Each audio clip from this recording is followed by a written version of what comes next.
VAR would have ruled out Peter Crouch's goal versus Trinidad and Tobago in 2006. I wanted to disagree so badly. I wanted to disagree, but listen, we're doing a serious show here.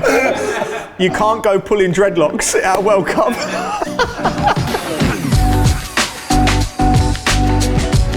Hi Joe. Hello, Geese. Hi son, all good? Great to see you. Good to see you, Crispy. Peachy. I've got a question for you. Go on. Sammy Lee's nicknames, are they the best in football? Oh, without doubt. Moving Unbelievable. Agree? Straight in. Strongly agree. No. Can you explain Crispy to me? Where did these come from? It was Crispy, Peachy. So do you know why he was No idea. Crispy? Just accepted it. Peachy, I think it's something to do with Pete. Yeah. And then it just developed into Peachy. Crispy Duck. I think he started off Crispy Duck and then he dropped the duck. No Any idea. why? Duke. The Duke was John Terry. Yeah. Riz. Rio, that's pretty But self-explanatory. like, no one else. They never caught on, did they? That's my question for the day. Lionel Messi will be the best player at the 2022 World Cup. 3, 2, 1. Well, he's the best player, isn't he? I don't think there's any... I think the question is, does he prove it again? Will he prove it? Well, the thing is, you say prove it again, but has he proven it in a World Cup yet? And he's always getting compared to. He got player of the tournament at the Yeah. World Cup in not the last one, the one before, weren't it? Yeah. Sure he did. Yeah, he did, but Yeah. Maradona dragged Argentina to World Cups, and I think there's always a comparison between, obviously, Messi and, for obvious reasons, but when you're Maradona and you win, obviously, the Serie A with Napoli, you dragged that team, who were down the bottom of the league, to winning a title. Yeah. Drag a country, and I'm not saying drag, they still had some incredible players. Imagine the lads at home. But no, yeah, so Crouchy's dragged us to a World Cup. No, listen, they've got a decent side, but what I'm saying is he's won the World Cup, lifted it. Yeah. Like, does he think he's seen as a failure if he doesn't? No. It just leaves the argument open. Like, if you're speaking to someone else, I think if Argentina win the World Cup and Messi stars, I think he's pretty much. But even if they don't win it? Even if they don't win it, I still think he's the greatest player that's ever played the game. Can he be the best player in the tournament, is the question. And right. I obviously agree. I do. Have you seen, I've watched Argentina play. I went to watch the game against Italy where they played at Wembley, the finalissimo, where, mate, he was different gear. I was like blown away just watching him as a fan, and it was just, I was like, wow. And then he's hit the run. That was at the end of last season. He hit the ground running this year. He's on form, primed. They haven't lost in 35 games or something, Argentina. But I think regardless of whether Argentina win it or not, I think he'll still perform and he'll be the best player. Yeah, there's obviously Benzema, Neymar, Mbappe. There's players that can easily be player of the tournament, but a safe bet is Messi. I think regardless if they win it or not, he could easily be Golden Boot and best player of the tournament, so you have to strongly agree with it. Yeah. Joe Cole scored England's best World Cup goal ever in 2006. 3, 2, 1. So I've thought about this one a little bit.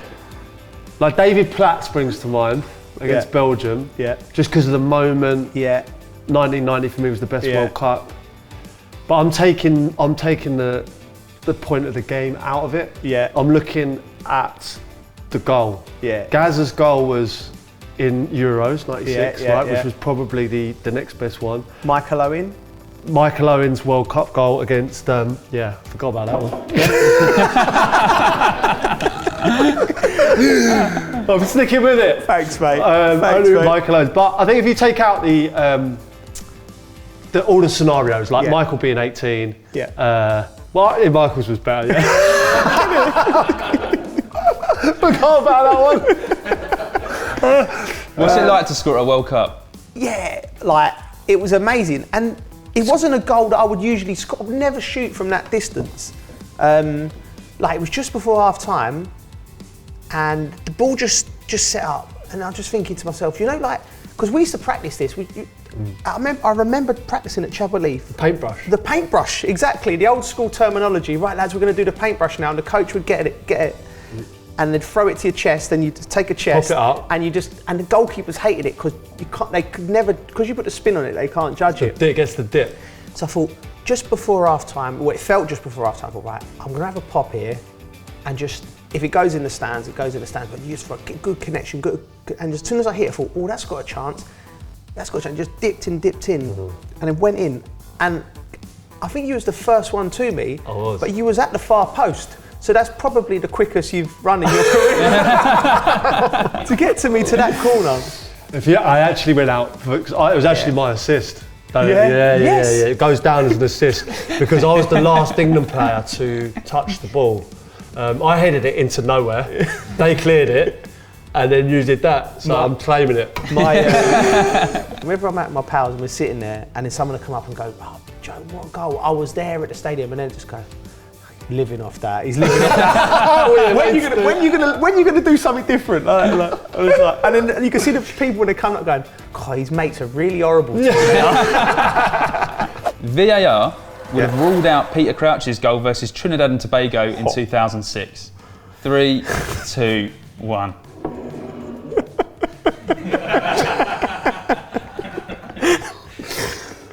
I wanted to disagree so badly. I wanted to disagree, but listen, we're doing a serious show here. You can't go pulling dreadlocks at a World Cup. I didn't realise until one of the newspapers the next day homed in and your hand was just grabbing. Tensed.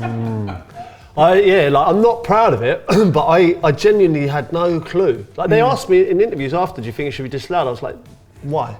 Yeah. They were saying, well, obviously for the foul, and I said I didn't foul him.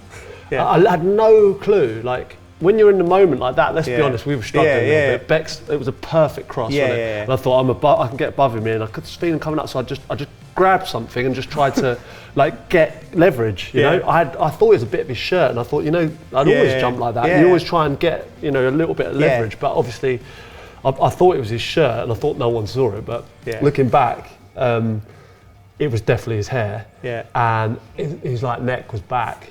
And imagine him in the VAR room. Oh my God! Imagine the conversation. Yep, I can see a bit of shirt and a bit of dreadlock there.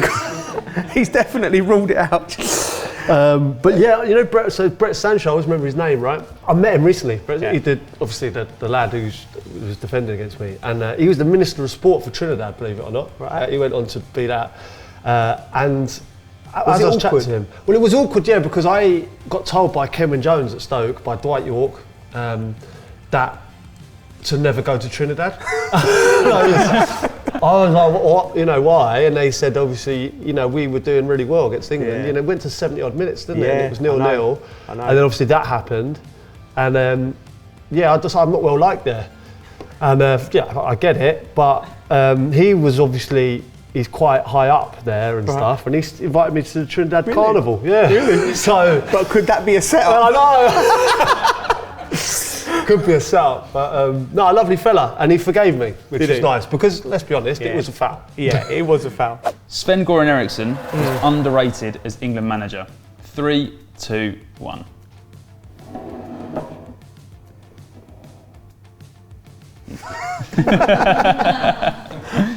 That harsh?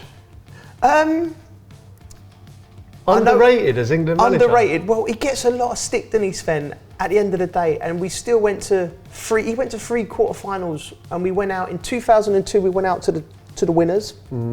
2004, we went out to the finalists, and in 2006, it was a sending off and a penalty shootout. So 2 penalty shootouts.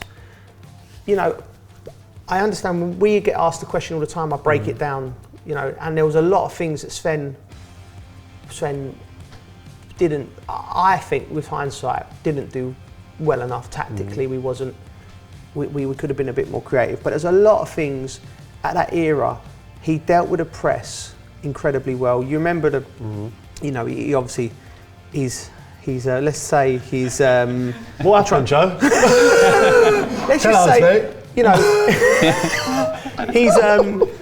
I'm searching for the words here, I'm thinking excursions. I'm thinking excursions.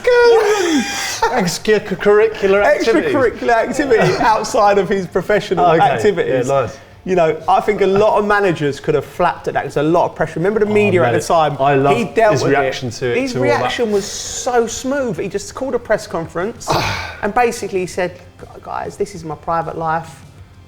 Like, we're going to do this. And then you could see him, the press were frothing. We want a story. It's like trying to make it like a soap drama.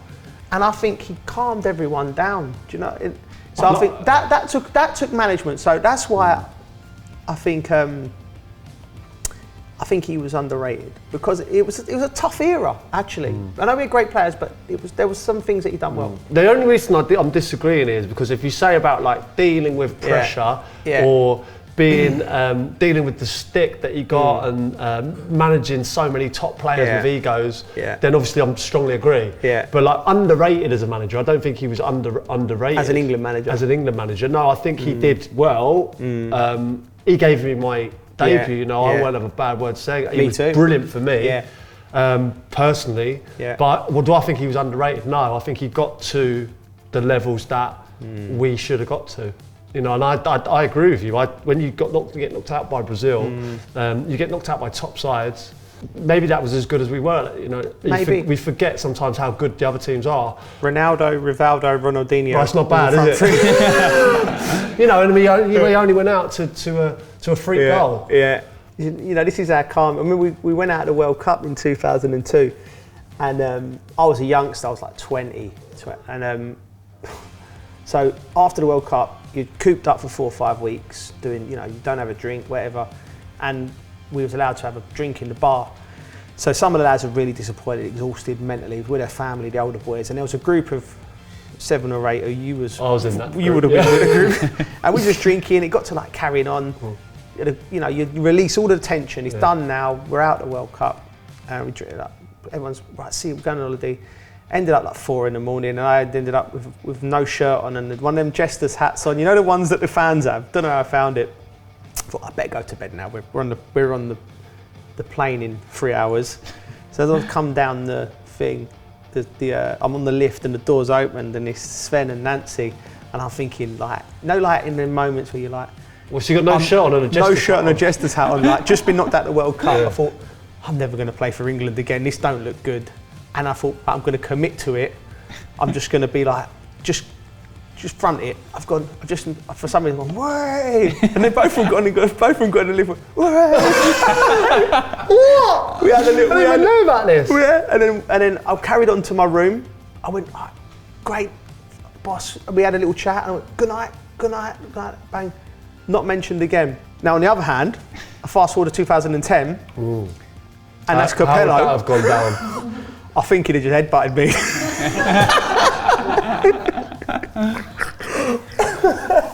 I think he would have just gone wallop. Yeah, it was chalk and cheese, that, wasn't it? Fabio Capello was the strictest manager I've ever played under. 3, 2, 1. That was sharp. That was so easy, wasn't it? Yeah. Like, I said, by far. Like, just the rules straight away. I think there was, you know, you go from when you don't win something with great players, like under Sven, and it was, everyone said, oh, it was too relaxed, you know, it was players were taking control, and so they just got the exact opposite in. We weren't allowed to do anything anymore. This is the way, and that's it. The butter roar didn't understand. The not being allowed ketchup or butter, or not that I'm a huge ketchup butter man, by the way. But like, why don't take it away from me? Like, I'm 10 years old, and also I have it in my club. You know, I'm going to come for 3-4 days on an England camp, and butter's not going to make a difference. It's going to wind me up. Yeah, you revert back to being a schoolboy, don't you, a little bit? So you're like always trying to get an angle on something. So remember, lads were like bringing their own catch up, and everyone's like giggling like, we got cookies in the room. come to room 213, we got some cookies. Yeah, but bearing in mind, these lads have got children. They've got families and farmers are sneaking biscuits in. So I remember going to Jermaine Jealous, right, at one point, He was like on the coach, giving it the big, and I've got the biscuits in my room. And I've just gone, listen, I've heard that there's going to be room checks when we're at training, right? What did he say? And he's got, what, really? He's got, because then we used to have security.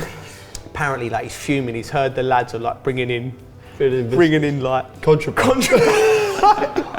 So like, I've just made up this story and I've reeled him in. I've gone like for the whole journey, and I've reeled him in, and I've convinced him, right? It's going to be so the next time, spot check. So I think he said, and I need to speak to him, that he put the biscuits in the safe. Just in case they were like, hid it in the room.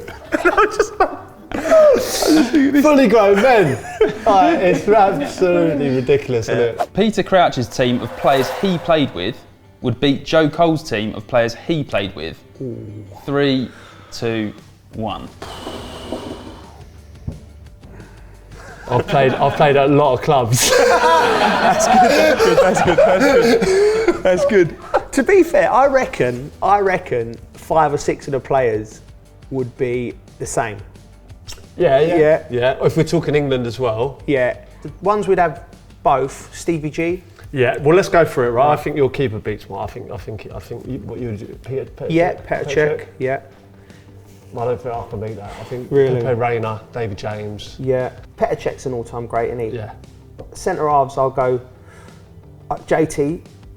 And I'm going to probably be mine. Yeah, JT would go in, and I'll probably go in the interest of.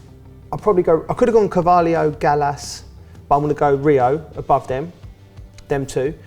Left back, Ashley. I'll have Rio as well, yeah, and I'd have Ashley, but I might. Yeah, okay, I'll go. Right. I was thinking I could sneak Bale in there as well, but what, left back? Yeah. Well, potentially, because I could sneak him in. But no, Ashley was a better left back. Right back. I've got you there, I reckon. Yeah. RT of mine, Ivanovic, the beast, mate. Like, come on, geez. No, I don't know. You know, I think if I like Glenn Johnson, Jono, right? Yeah. And I know, I'm not sure anyone outside who hasn't played with him would. Yeah. You saw the best of him. I did at Portsmouth. He was unbelievable. Just before he went to Liverpool. Different. I can see. Yeah. I've gone more defensive. Yeah, okay. You know, okay. You've gone like you've gone too let flying. Let them play, Joe. Let them play. We just rein them in too much. Okay. Let them go and play. So we'll go free midfield. In the interest of fairness, right? I'll go Stevie G, which we'll both have. Stevie G. And I'm going to go Frank. And I'm going to go Makaleli. All right, I'll go Stevie G. I know you're going to go Modric, yeah.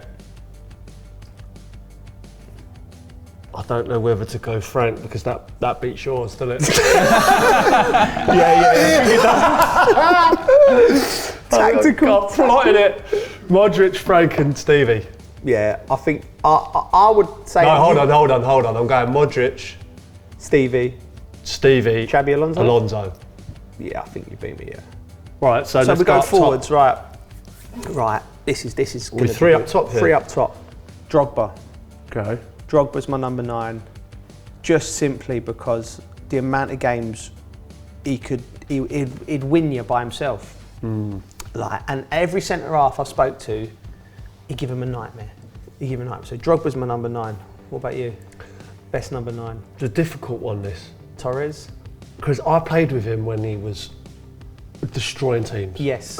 People like forget there's this thing about Torres because of people remember him the Chelsea Torres or you know where he struggled a bit later on in his career. Yeah. But when he turned up and he was destroying centre halves. Best in the world.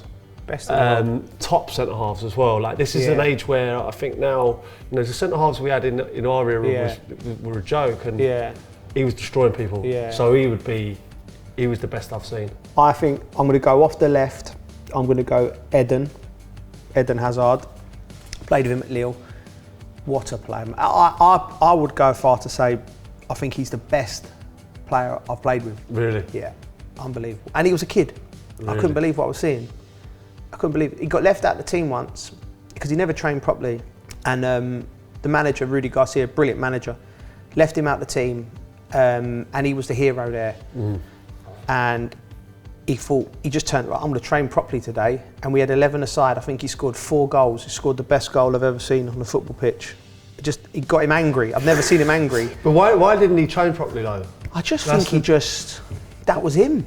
Like, I just feel like, I remember he'd just sit there with his, like, before a game, pants on. Do you know, just sitting there, like, put the hands just down the pants, just like, listen to the music, like that. And it'll be like a Champions League game or a big game, and there'll be 5 minutes to go. There'll be other lads there with the bands, like, warming up, doing their mental work, stretching, massage, and he'd just get up, put his kit on, go out and be the best player. Like, old school player, like, in that sense. All right, well, I'm going to play slightly a different way. I'm going to have Torres. Ooh. And I'm going to have 2 players just in behind. It's cultured. I'm going to name your 2 players. My 2 players are Rooney and Van der Vaart. Wow. Behind Torres. Wow. Yeah, because Wayne, I think, like, when he burst on the scene, right, he was one of the best players we've ever seen, right? And I think we just became used to his greatness, and he could adapt to any different position. He could play up front on his own. I remember the season where he scored 30 goals when he needed to. When someone else took over that role, like Ronaldo or a Tevez, you know, you could drop deep into midfield. He could played midfield late on in his career. Midfield, you know, a great passer of the ball, a great goal scorer. And I think underestimated. So I'm going to put on my trump card, which I think the match winner. The match winner for me, Arjen Robben coming in off the right on his left peg. I totally agree with you. Yeah, like, so he come the year after I was at Chelsea, and you know, like, the first day training, if someone's playing in your position, you're like, you want to have a little look of them, see what they got, because you know, you're competitive. And I was like, right, I was playing on the right, just settled into the team, like, just finished, you know, thinking, like, I've got this now. Then this kid's come over, and I was like, oh no, for Christ's sake. he was so good, mate. Yeah, he was quicker than me, he was stronger than me. He was like, lovely left foot, could do anything. And I was like, wow. And like, he would have gone on and played for 10, 15 years for Chelsea. And I probably wouldn't have played, I played nearly 300 games for Chelsea. I probably wouldn't have played that much if he would have been fit, because he was so good, Crouchy. Were you pleased to see the back of him then? Oh, I was delighted. Yeah, you're delighted, yeah. They say we love competition, yeah. No, not him. So same with Torres, he came and I was like, oh, for killed me, yeah. All right, can I change mine quickly? Gareth Bale. Oh, I forgot Bale, didn't I? I was going, yes! Yeah, but you can change it. I mean, a good manager adapts quickly when he knows he's made a mistake. I think a manager should be punished for forgetting Gareth Bale. No, Bale comes in. I played in the season when he put Mike on to bed. And he was... I watched his elevation from like left back who was struggling for confidence to then be in the free role, playing every single game and our most important player. So watching that, you know, the growth of him, and then eventually go to Real Madrid was incredible. Yeah, great player. I think it's a very, very balanced team. Well, I think it's a good game. You'd like to see it. Your flair against Mar, I think I'll catch you on a counter attack. To be honest with you, Makelele will nick it, give it to Robben or Hazard, and they'll just go down the wing. Drop it in, Drogba. Yeah, but imagine Stevie and Modric feeding Torres and Bale, like, we could in their heyday. I think we need the next question. We will never ever agree on this. Brazil will win the 2022 World Cup. 3, 2, 1. Ooh. We're supposed to disagree or what? No. Have you seen their lineup? Well, that's what I totally agree. I think they've got an incredible squad, haven't they? Right the way through. 9 forwards, Geese. That is like... Is that what they're taking? Sort of giving it a bit the game away of how they're going to set up. They're going to bank in, try and catch teams on the counter. You see when they announced the squad, like what it meant? You know, like playing for Brazil is a huge thing, isn't it? The same for everyone, but playing for Brazil seems to be like...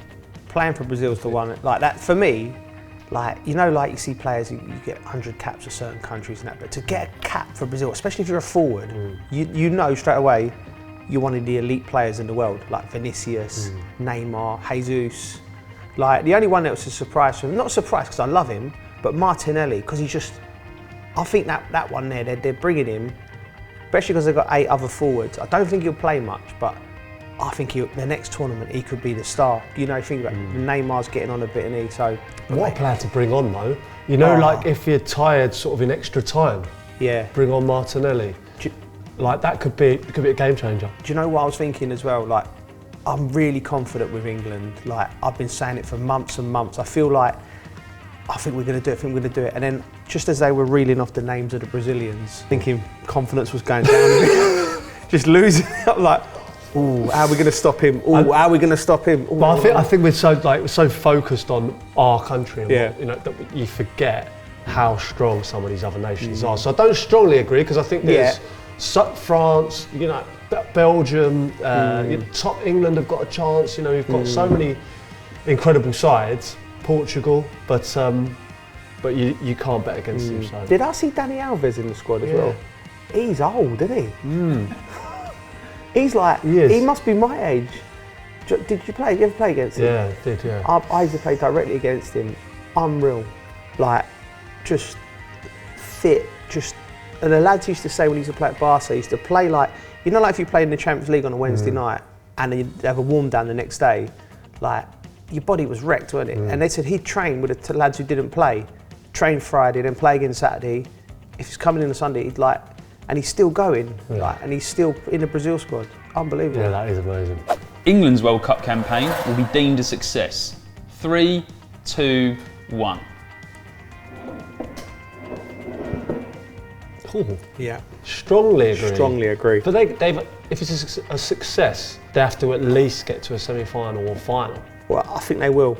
I think I've watched England every game since the Euros. I know they come off it a little bit, and there's, you know, we're worried about the defence and everything. But this group, they put the last 6 years. If you look at their record, it's incredible of winning games. You expect us to get out of the group, and I think we'll come into the tournament as the tournament comes along. I just think we need to be brave, and I just think we need to just keep on that wave of, you know, semi-final, final, and I'm just going to be optimistic. I strongly agree we're going to do it this year. Yeah, I'm just a little bit, I agree, but I'm a little bit more reserved. Where do you think the bar is then for success? Semi-final? Yeah, I think, well, the thing is, like, we expect now, because we've reached the final of the Euros, and then we see the group that we're in. You know, we should get confidence out of that group. We should score goals, and I think we will be a success. But like you said before, when you look at the squads that other nations have, like, I think we're really obsessed with, you know, just ourselves. Yeah. You know? I think we very rarely look outside at other nations. We think, look at the players we've got, and we celebrate our players, which is obviously the right thing to do. But until we come home from tournaments, until we come home from tournaments, we think, oh, they weren't bad, were they? I think that is my only issue. But we're more than capable of reaching a final. But I think reaching a semi-final should still be seen as a success. And I know that's so difficult for me to say, and not what people want to hear. Yeah. But Gareth Southgate has done an amazing job with England, and he's got so many incredible players, and players that are comfortable with, you know, in possession. Now it's a different ball game. I just think there's some top teams out there, and I think we need to view a semi-final potentially as a success. I know what you're saying, I agree with your framework. And it's interesting what you say about the youngsters. So we're just moving into our new house, so we're going to have a new telly, which my 10-year-old son's excited about, just before the World Cup, right? And he's like, Dad, that's great. We can watch England in the final on the telly. I'm like, wow, that's confident. He just expects England to get to the final of the World Cup. It's all he's ever known. It's all he's known. I suppose it's all he's ever known. You know, whereas we go, hold on a minute, mate, you've got a world of pain in. Come here. Slow down. Let me show you South Africa and Germany and Japan. Joe, been an absolute pleasure, mate. Absolute pleasure. I'll see you at the FIFA World Cup. Looking forward to the FIFA World Cup, guys. Strongly agree. Brilliant, guys. We're up there. Thanks, guys.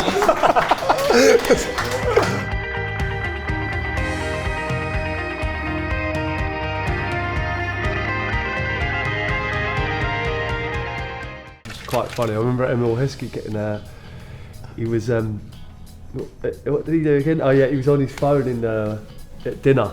And I remember, you know, when you lift off the trays of the buffet, and I remember just throwing the tray and the noise that it made, like,